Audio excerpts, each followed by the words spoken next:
All right, we're here a day before a section semifinal football contest with Jaguars head coach Chris Moscho. We're going to talk about the 12, not individually, but as a group, talk about the 12 seniors on this 8-1 football team. They have an 8-game winning streak, a school record. They won 7 games in the conference this year, also a school record. Coach, going into playoffs now, we've got 1 win under our belt over Kimball. And does practice or game preparation change at all for playoffs? What's the mindset as we go into the playoffs here? Well, the weather throws a little curveball into things the last couple of days. It's been interesting. Yeah, so we kind of stretch in the gym. At this point of the season, we know who we are, and we played them once before ready. Right. We're just kind of anticipating a few changes that they make, and we're going to throw in a different wrinkle on defense as well. Put in a couple new sets on offense that they haven't seen yet. But otherwise, at this point in the season, we are who we are. Right. USA as a paired football program, they have some state tournaments under their belt, a very well-coached, established football program, and they've been a factor in our sub-district now, these 3 years that we've played in the mid-state district. So, obviously we're going to expect a tough game. As you mentioned, they came from behind to win their quarterfinal contest over Parker's Prairie.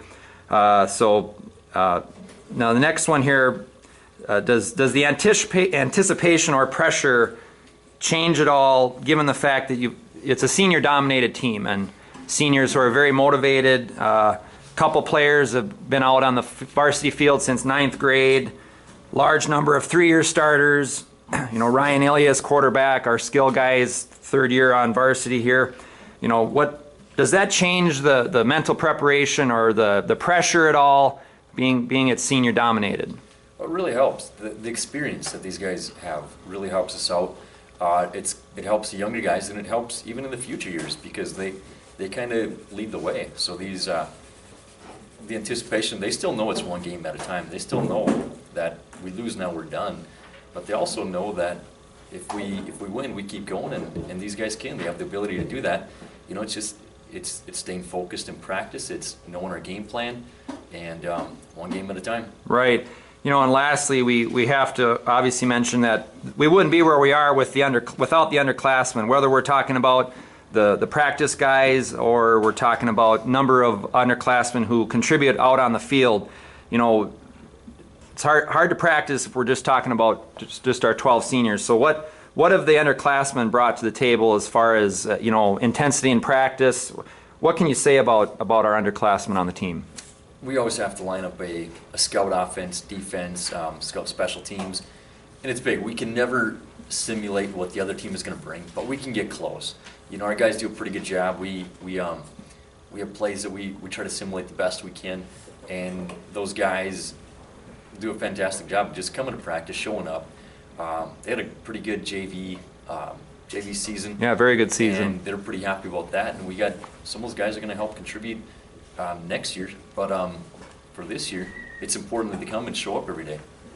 Yeah, exactly. And I've been in a couple practices noticing how you guys, as coaches, you reference certain things on huddle, and you'll mention a thing or two that you have an expectation that these kids have reviewed tape and things like that outside of practice. So is that with the use of huddle and some of those pre-practice scouting techniques, how does that change practices with these kids being able to do that scouting on their own? Right.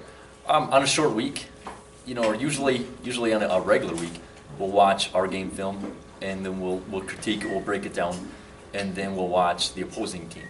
On a short week, we don't even really watch our game film. That's for the players to watch on their own.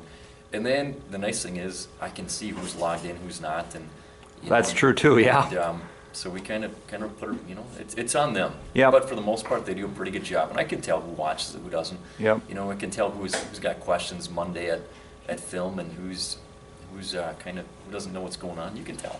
So huddle makes it kind of nice because you don't have to spend a lot of time watching film. They kind of know already what's going on, or they kind of see what the notes I make, and then they can break it down at home, look at it themselves. Right. So last, we could probably, is it fair to say this will be our toughest game of the season? we always tell them the next game is the toughest game, and if they don't win that game, we don't play again. So then, you know, I think they understand that what's at stake and what's on the line. So yeah, this will be the toughest game. Yep.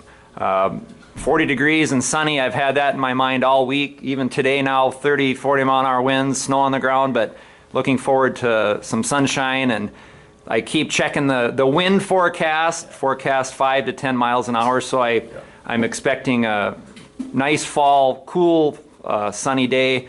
Now it's up to the fans to do their part. Right. You know, that's just it. The wind's not going to affect our ground game. So that's right. the big part. Yep. All right. Thanks, Coach. We'll see you tomorrow. Thanks for having me.